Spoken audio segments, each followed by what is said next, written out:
Thai na mamangai da ningthau panba leiba am leirame masaisida hingchaba ningthau je pangcha da chaba hingchaba am leirame ba ada ningthau je numi manga ni phana oiba sungam ngamdaba amuk happy hek chathok amuk happy hek chathok Maharani di sukcha chadaba kanan toino na hangnaba jida ne ai khangde ai uhaude na nupi jine heta haiba Maharani jina adagi di leibak sida ningthau je ama happy hek chathok ama happy hek chathok tawbajida ningthau oibinaba mi imta laisalaktreba adagi di kamai tawni ningthau oinaba mi imta laisalaktre aduna thangnaba khunjidagi khoigi mina thiragumji khoigi samuje thadoaji aduga ningthauje samujina khallaga pujarani akhoina thiragumji samujidi laigi wayen khangbanina sina si oiraga phani haibado mana thokpa pujarani haraga samu ma thadokhreba samu ma thadokibijida somdana kamdauri thangnaba khundane machimanau taret pokpa taruk amadi yum kai pale khaya tombase Gopal kaweba madi mayum pandriba adaida moi taruk chigi nupi tarukse yam suningdaba sugani nomgani dagi sen tanjangani haibaje moi wakhanda laitaba ada moi machimanau taresina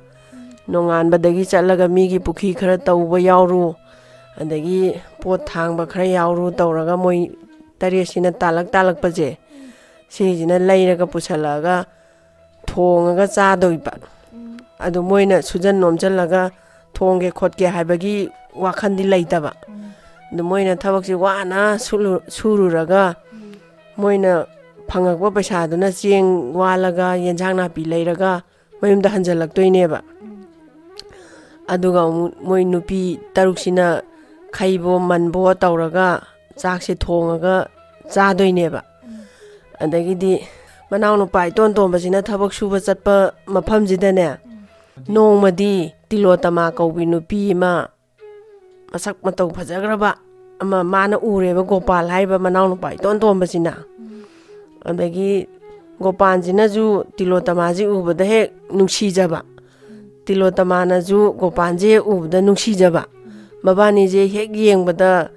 chung phiran cha yam phajaba ngakta oiba adagi di mabani je matam khara leraga launa leina dana mayum pale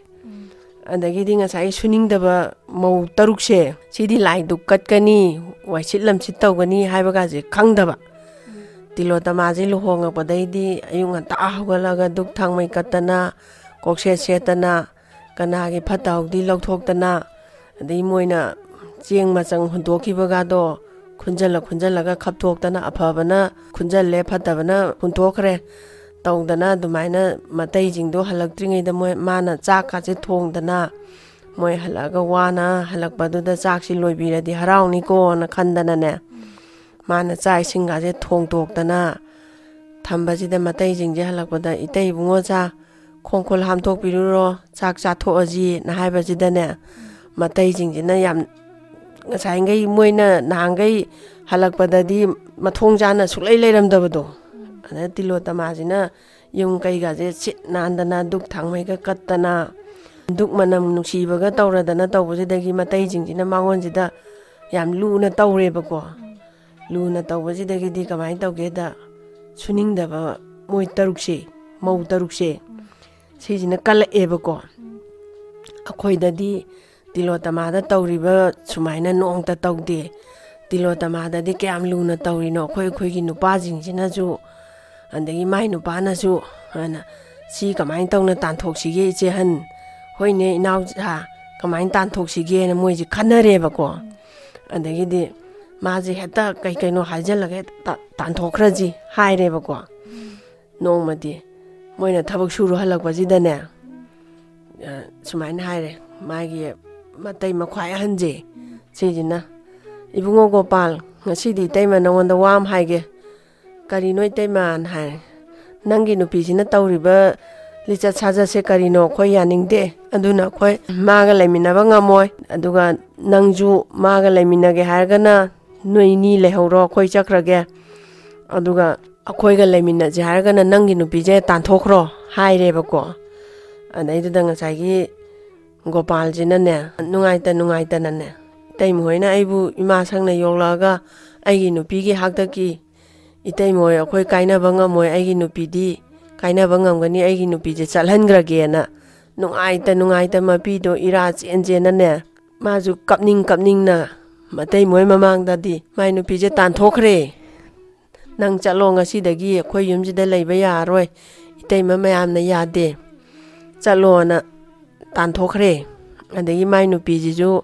nungaita magi nupajiga kainarani khanbadane nungaita maje chakre chakhibajida majina sum lakpajida aijibu karaida pantung oigadoino koi muni lainingbam leiramebako mai manaksida sangaga paibungo ai matam karai pagisida saidangaga leijage pana yabiyuban hairebako ho layo bema nangbu kadaidagi lakpano ai icha ningonga yaujadamne icha sakna leiro ana ngasai munijina tilodamaje changjabam pidana magi chana thaknaba thong thak pidana matam kharaji maji awana do kaudana munijiga leiminare yumthangnabada macha pokjadaba sangoi tabiena matai manaw ma leirameba adagidi matai manaw ma leibaje hanadi macha poktabagi macha leitabagi awabaga khangamdrineba matam khara leiraga tilodamaje macha nupam poeba mai machaje nokpadana lupa taba kappadana sana thokpa adagidi mai machaje pokpagi ningdana hongje turenda suruge ipaibungo ai chaje ngte yengbiramo ana munijida sinaba munijina hoi na haire adagi mana mu ngaktang amu khalleba tilodamajina has muni jidi lainingradi angang sumami angang lehowi ga je khangponte hurelamu angang je phangdei wandhadana adu sarukudi ai posala chachagragena turenjida angang je poraga phisuba chakre phisu chakhejida ningjangeba lainingba loirakpajida munijina has ai je tilodamana angang sinarambani hairang mana prabab laga tilodamagi phamungjida yengda angangji leiramdreba hais angang leiramdrene aidi kamain tongni tilodamana wa thokpa tare angangji leiramdena aidi kamain tongni sidi na mana pakhat poi lak poi toroga mana mantram cholaga tilodamagi machaje cha mana na saraga phamungjida hiphanbadi tilodamaje turendai kakhale turendai karaga ma ningdana hongje suba loiraga imungjida pro changja angangje phamungjida kaudana longkhaklongna hipa sana leirame dagidi tilodamajina ngae kainone angang ama leirami jibo na mana ngasai munijida ipaibungo angang ama leirami je kanagino adagidi kainone munijina haireba nangi nachani ne ana paibungo ai sadi ipana lining kanda kaukthok tare na aina posalaga turenda phisuba chalure ai sadi nanganda pori hairaba o phare na sa sangna animak yo cha mana na yo cha mana bani masakto haire anagide yokpajidagidi numinini humni surakpada ngasagi tilodamagi machado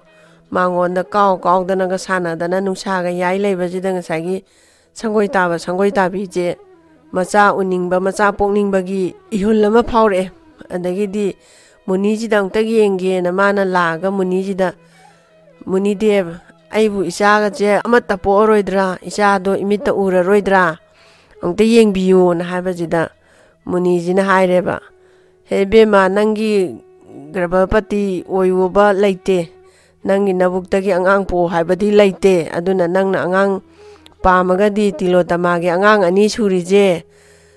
nang ama yokjaro haireba phare adudi munideb ai ama pujaragi na haraga ngasagi munina saba angangje pithokre sangoi tabijida adagi di nongmadi muni jiju leitaba ana ising so uge na tilodamajina sangoi tabijida angangje sinaramge na angangje pura laga iche angangjing ta sinajaramge ai turen bauta ising batil lamta sokjaruge angte yengbiramu hoi thamamu bema na haire iche angangdo kaphan biramganuko hairaga maje chakreba chakhibajida ngasai angangsina mamaje chakhibajida hanga kappeba kappajida mai mapije lebakte taba mapije chadum taakuje sanaje matum oleba hais masi angangje hongji tilodamana kaphalamganu haisidi maram mam leidana taurinidana sidi sana taine hairaga mai nupaje mana kaureba sida ho nupa nangbu ungta lakhomi nupa nangbu si ungta yengu lawmi ana kaubajida nupajina kaidawrage na chengjale yengo tilodamagi masaje yengo kappadane sana matum tai mai mapijo sana matum loi olemi masi angangje achamba angang nate masi leirade khoi cha thakpa wala roi angangje puraga khoi lamna chakhra jiban nupa haireba adagidi hoi phare ado angang do amukta noallu nangna sukhem tadana angang do wanda kapado ai yengba ngamdre amukta nokna bamukta taw haibasida angang jida lakna bada nokpajida lupaje matum thoba hais nokpada ju thoine masidi enupa khoi probab chalawraji ma ising chokpani yam thu karakani probab chalawraji kai no pudawba na mabani je sasat moina pugadaba poto sasat yomaga tilodamai machaje posalaga chakhre moije aduga moina yokjaba asai muni na saba jina thamame adagi tilodamaje singdu chora karakpada asai sangoi tabi du su leiramdre ado angang du makhak mangon du da sana leirame ado has ai angang na te na sidi ai angang du di moina puraga chen gramane ne na maje mathai nungaita masaga masak mana banina sai angang amadu puraga lae lakpajidagi di masimakta buin thokna nungaite ai cha do mafam karaida pugraba jano amukta di thiruge na mai mabukning je di nungti ge adum khallaga leiba adagi mai masaje satpa ngamakanda chatke na maje ngairaga leibasida angang jiju chahi 12 13 sujalla chatpa ngamani na mana masajiga khut samnaraga mai masado thiruge na sum lae chokthadana ngak pothara leiring kanjida laije ninge ibudok pakhang bajina ahallam ki saktam lawraga chongthoraga ibema sese sigi chaisuje si pairaga nang chatlu nasada chokthaba leiraroidabani adugane cheng mut ahumje ipana nangonda pigese nangna arang khorang ba pokla kandane mafam amada hekta thongaga chaw adugane nangna chengje thongamdai da mutlani thongo aduga ama mu hanjaluko chaba sungal wala roidabani haire andagidi fareda na mana chaisuje pairaga khara lakpajida masai chokthbadudi phare aduga isingdi khawrangbana khangamdraba singita thakiji bungona yumamda changaga ising khoyamda thakjageba na hairebako anagide ngasaigi ibudongna chaisu phaiba yade haibado kaukthokidana ising khawrangbagi mayaina isingdo thakena magi ising kondo paikhalaga isingdo guru thaga he handarakpada sanja chatpa heiraba angang chahi 3-4 suraba mana sanja chalaga lakpaduda mai chaisu hek kalaga chatpaduda angang do chap tinga sidokraba adagi di angang dugi mamaga mapaga na nangdi ising thakke laga ai ja hatpa laini ising thakpa laksanaraga adona naru kokthoga sunu yangang tairagani hairaga maruji chit nan kokthoga sunu yangang tairaga थादोरकपजिदा ममामचाजे चैसुदु Surga लाए सुरगा लाकपजिदगिदि वासले युमजो अमता उदेना ममामचाना लेरा येंगकपजिदा ngसाइगी संगोइ ताबी लोना चेनगिबदुगी मयुमजे तामना उरेबा याम तामना आदा युममदि लेरे बुंगो असि तमने हेता चंगाजिसे असिदा इमाइचागी चंगजबम निजरुरजीना ममामचाजे लाए हाइरिबा युमजिना ngसाइगी संगोइ ताबिना माइ मचा हुरगा चेनगरगा अदुदा लैबा ओइरमगदोइनि अदगिदि चंग युमजिबु कना लैगे हाइबजिदा ngसाइ संगोइ ताबागा जे थोकले संगोइ ताबागा जिदि मसक्तो फजा थोमे ngसाइगी मचा सना ताबा लुपा ताबा दुम पुरगा अवाटपा अमता लैतना नुंगाइ याइफना पालाबनिना माजे मसक फजा थोमे संगोइ ताबाजु aduga mana masak khangdre adagidi mana mu sanggoi tabisinna maji mu masak khangdri sina ngsaigi ising thakpham chalubada angang ama sibaduggi maje maru kokthoga sunu yangang tairaga tharakpaduda madi maru kobanina masaktuju thijalle adagi machagi wakhanda tumda chadaba tawrakpanina masadu unjadu ju khuijallabani chai sangoi tabijina jumaje masak khangdre nungai dadana ngasai kainosina ho leiro sangoi masijidane khajan birage duga namam cha leiro na lehalle adagidi ngasai chengmut ahum ibudong na pirakpado mana chengmut ani je magi kon chamna baduda olaga mu mut amamu hanjan masina ngasai mut ahum porakpado adum heta yawba magi khawjida mamam chagi chaba thakpajidi swar watraba adagidi kamain tawgeda aigi chadubu karam kanda thingnaga doino na maje wakhanje khanna lairi kanjida ngasai solonggi sangoi tabina magi macha hugi baje sanchen ba chalhangiba jida madi lamhang jida waraktana leibung macha magi mathak sida kakhatlaga longkhak longna hippa leiring kanjida ngasai somdagi ningthau thiba lakpa samujina maje tamna uraga samuji mai manak tamna changjalaga angang ji jo akiba pokte masada mai mana tonjina kokhatlaga magi mananganji da hapkatlaga angang ji pura chakre samujina adagi angang ji jo aibu kokhatlaga mana puri je kadai dano na yengningbei mayaina maju hoi mai haida ngai tongaga dum chatkraba adagi di mayam jina kaino ningthau na poraiba jibo samujina thongna nungsigreda angang je hayeng amu chathok piramani do na mayam je khanabajidagi di samujina magi ningthaugi konungji da puchalaga angang je thadabajidagi ibungo nang karai daino kari lamdaino dagi nama na pai maming kari kawi nangje sigi leibak sigi ningthau amta pan ngamdadana koina samuje thadokibani ningthau thiru chona ado samujina kotlaga nangje poreje ningthau hamna bagini aduna namana pado kai maming kawi kadai waida lehawi ningthaugi manai masan mayam jina hangbada aigi imai pai maming di changoi taba kaubani thangnaba khunjidagini yumdom phoina leibani labuk mapanda ilaina khangani habijida ngasagi ningthaugi manai masan mayam jina changoi tabigi mayumje thiba lae lakpajidagi sangoi tabigi yum lo sibo na hange ningthaugi manai masanjingjina mani kari haige na sangoi tabijina komme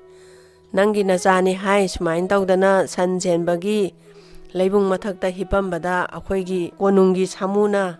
ningthau oinanaba maje manatona kokhalaga purae aduna maje ningthau khubam haptoini aduna mama mapa akhoina kawbala ini chasilao haibajida ngasai sangoi tabi na palakpajidane ngasa hes aidi masak khangudre na moiji sangoi tabi oire aduna masidi ayamta hayogige hojiki ningthau oine na poreiba angang do aigi ichani sangoi tabigi macha nate ana chongthore ngasai maru ko aga lakpa tilodama che andagi di kari nangna ngarang da laaga saidang ngaga leiraga nangna aigi chabu nangna chane na haibadi karino namabani je khana khale adagi di ningthaugi manai masan duna ngaiko khana ganu laigi wayen yengaji aduna ibema nangju lao aduga sangoi tabi ju lao ningthaugi konungji da phijang tare khallaga makha do da ngang je hiphallaji aduga tare se noina khom sumdabada phi tare se sigi je phawba ngamba miduna ne mamani phawba ngamda di mama nate yai tawji aiju yai na mama ani je hainare adagi manai masan mayam jena phi tare se khalle phi tare se khanbada aigi chani na aina hana sumgani na ngasai sangoi tabi jena sagai mathak sida kakhatle macanu pana maya kakhatlaga makhada hipini phijang tare sidi phawraga machagi mayadi yowba ngamdreba adagi la phawre ne na mayamje mahi ngangnare adagi di mama maru kokpi na mulao ngasai gi maru do ko mina usitadana maru kokpi na mulao na kakhatle sagai mathak sida kakhallaga imagi bungo ꯏꯃꯥꯅ ꯊꯥꯎꯕꯨꯝ ꯇꯔꯥ ꯅꯥꯎꯄꯨꯔꯒ ꯄꯣꯛꯆꯕ ꯏꯆꯥꯁꯦ 이마기 콤랑 탁다는 자우라버니 아두나 나한가이 탁락다버기 이자기 가야 또 탄나버 톡보 오유고 아이 이자 생버 먹다 오이러가디 아나 하르가 마나 맘미때 마피지 오로로 따라가 콤지 춤다버지 됐다 맙자기 마야지 콤지는 삐삐 했다 빠토가 이토어바 마마 생버니 ngasagi두디 파우담 파우버니 시디 앙앙지기 마야지 삐 빵가이 했다 오로로 당가이 토에 아두나 마마 생버니나 마얌제 마히 하이너레 adagidi hayengdi ningthau haptorini maje amaje tanthoko kharamna hai kharamna maju yogla ini ana kharam jo hai adinga sai macha nu pajin haire ima na pokpi bani ima amajina aibu chauna ba yokpi rakpani aduna ima animak cha manana thamgani na mama animak cha manana thamme ka tongan thamdana nungaina lehengani ana adagidi mantra sondana khotana ningthau khubam hape ngasai angang je sayeng nongalaga angang je leiramgadra leiramoidra sirammoidra kamai tawni angang je masakna marom phajariba thongna pamu gre dang ngasai hingjabduna chathokradi kamai tawni na leibak praja mayam je ani tina ngangna ahum tina ngangna mai mung sona dana mayum da hana gre adagidi numidang je dang ngasai mama apokpajina tilotama jina haire imagi bungo ngai khonang tumba changam daida ima wam ta hauge ha kaino ima se sigi sai suje horen di nungdang dane hingja badu tholakpa matam dane nangi nanak tamnani lakadori je aduna mana hek lakpa dane sai suje phaina thamgadabani phaina thambaji dane mana hek kalakpa dane nangi khulai kari karang amta thadra june ma adum sijara dawni aduna man hek changakpaga sai suje phaine da thamgadabani ko haire hoi ima hana hairaga maje tumba changaga makeup ororon tumdara kanji da ngasai hingcha baje hetta ngarang nganga maya je hetta chingjang muk jawrga arai bangai kakhatlaga nang eraga maje hetta chara damne na maje changakpaji da khongge china masagi chaisuje hana kanjanba hore gaina ngangadana adagi masaje khara lekthare adagi oije muk thangjanba kandadi masado dom turaga ma tom da sire hingjabaje sibagi masado ut oina oleraga kaji ma pik thana chingdongna wangaga ut lolaga leire leibajidagi khundugi mi jingina ngarangi ningthaudubu siramdoira hingamdoira yengujena no ngambung tawpajida mahi mari change adagidi ningthaugi phijondu chelaga angangina irenjana phajana mayam kaidoba yaubibagena mapan tholakpaje mayamje pungak ngaknagare is hingchabadubu laktraba jala ngarang ningthau oibagi dress to adum chelaga phijondu chelaga tholaijibo ana mayamje ngangnare adagidi hingchaba tholaktra jala ne mayamjena cheptha yenge hingchaba do sire leibak praja cha thajadraga kaji da changage yengbiru la ona maya do na chingjang chawramni na maya do di tumba ngamdre aduga masa tumbagi ut mayamjena kaji ma pik thana pai lairambasida mayamje ngaknare adagidi leibak se nungai yai pha panaba ising wari je wadanaba pukhri achaw ama tawraji aiju yauge aiju mateng pangge na mayamjina pukhri tawba hauraji na hainaba kanjida ngasai asolomda kamdauri mama bok taruk suningdaba jingdo adugi nupa mapa tare siga mai mapa jiga moingei che sumain tawdana leiba amda ningthau ama sumain tawdana tawrege aduna pukhri tawdori ge madugi ningthaudu yam phaiye puki tawdo ichina khoi yauraji ana gopane mayam taruksiga moi tarese lae puki tawbo yaune andagidi koiju puki tawbo yaujage lakcharini ningthau ana khoramaga yaubiro ana chakare moije puki ji sum tawbajida nasai tilotama jina thongnawdagi lamna gopanje hana ureba has kainu moije sida laba jalane na yengba kanjida mathang mathang machi manau moi mathang tare se tilotama sina ure ubajidagidi macanu pajida haire bungo adagine tu moi tare se asige pukhi tawba yaholuno ase nungaina amta thambiyo yam wajara abani karigino imana masak khangbro thabak suba yawda yaholuno haire ho yaholaro ima hairaga sai manai masando tharaga adagi tare se kaukhalo sida haire adagi di moi tare se manai masan jingduna o yamba tare somda ningthong nongta laoye na kaukhale ais akhoi jibu ningthau jina hatoi jala phudoi jala ne akhoi tare kauri jibu mayam di kaukhatte na moi ji khanare adagi di ipa tare ma thabak suba ngasi dagi yawbiranu aduna ne ka tare sida ipa tare ki ka tare ni sida nungaina chadana thakdana tumdana leibiyo thabak suba yawbiruanu hai as kai dawra doijano khoi tare che thabak suba yawbiranu na hai je khoi tare se hatori bazala na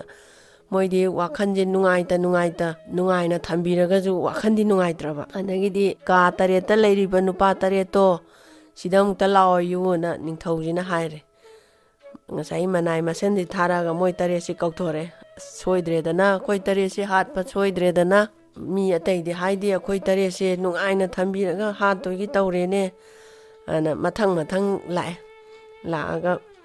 mathang phambiyu ipa tare ma na mathang tare se phamma kani tilotama sina thoklaga bungo sinane napandau khwai ahanni sinane napandau yaimani sinane napandau kainoni na mathang je tae khwai ton tare suba jinane nangbo e pokpa napani an haire andagi di tai bungo ka na tilotama sina matai jingida khorame tai tare ta aina haining badi ise taruk to lobiruro aduga khoi sida nungai yaifana laimina sena haijage tawbani tai taruk ta haire tilotama